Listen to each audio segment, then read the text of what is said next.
Now we are discussing about RMS propagation. In the standard gradient descent, there is no provision for us to take the higher values of alpha.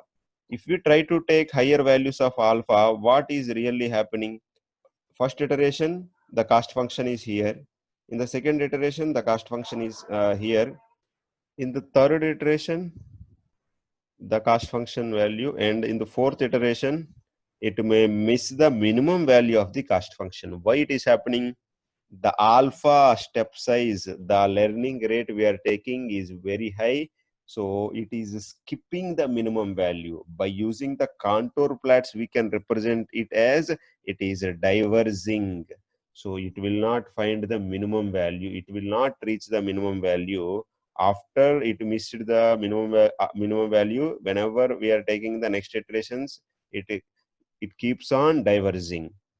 If we think why the cost function value is increasing with the number of iterations, the problem is we have taken the alpha value very high.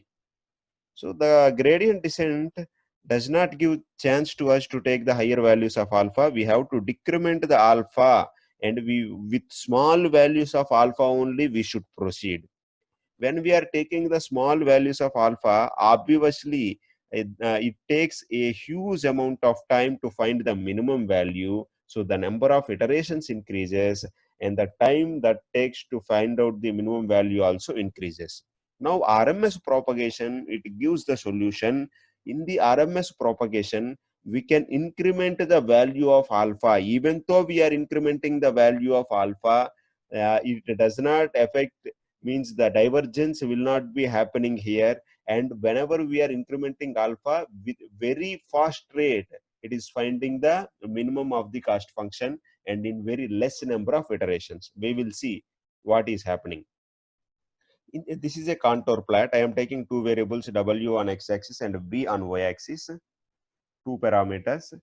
And now we are expecting the horizontally our whatever steps we are taking, means when we want less number of iterations, and horizontally we are expecting to progress very fast to reach the minimum value of the cost function.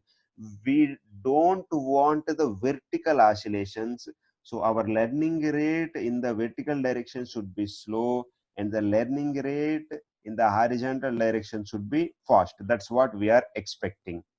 So here we are introducing a new term, SDW. It is a moving average again.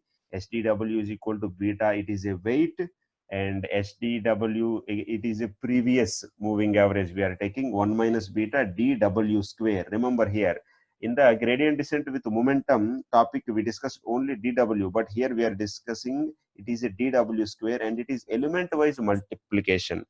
Whenever we are taking the dW as a matrix, then the element wise we should consider the multiplication should be not the matrix multiplication, only it is the element wise multiplication. So now we have taken the square and average, so mean square is ready. When we take the root of this term, then it is becoming the RMS root mean square propagation. So similarly we are considering for SDP also, beta SDB plus 1 minus beta at dB square. dB square is also element wise multiplication. Now, when we are updating the W in the program, W minus alpha dW, we use it to update. We are adding an extra term, that is square by square root of SDW for the W. We are dividing it by square root of SDB for the B. So when we are dividing with the square root of SDW, and when we are dividing with square root of SDB, it is giving the chance to us to take the higher values of the alpha. So when we are taking the higher values of alpha, with fast number of iterations, with very less number of iterations, it is reaching the minimum value very fastly. Normally in this equation, it is whenever we are taking the value here, the dB is very large value, dW is very small value. That's why the SDB, square root of SDB is also very large, and the square root of SDW is very small. Proportionally we are taking the values. So this is the smaller value, square root of SDW because DW is very small value, and we are taking square root of SDB. Square root of SDB is very larger value as compared to DDB, also larger value. So we are taking in the proportional manner, and because of this, whenever we are using the higher rates of alpha, instead of taking the vertical oscillations, it horizontally moves to find the minimum value with very less number of iterations. This is a very good advantage compared to our normal conventional gradient descent. Not only we can take only one parameter W on x-axis and B on y-axis.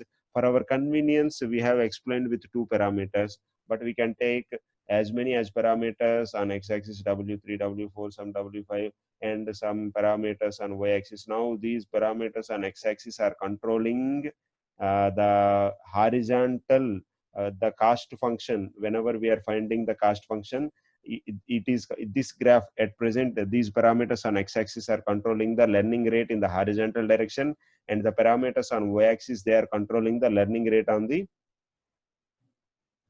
vertical direction.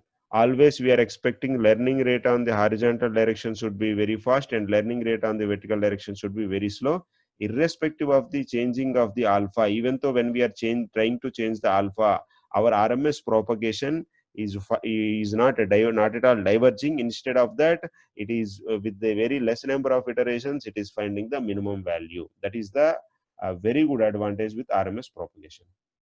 Now, in order to avoid the zero in the denominator, we are adding a small constant epsilon in the denominator.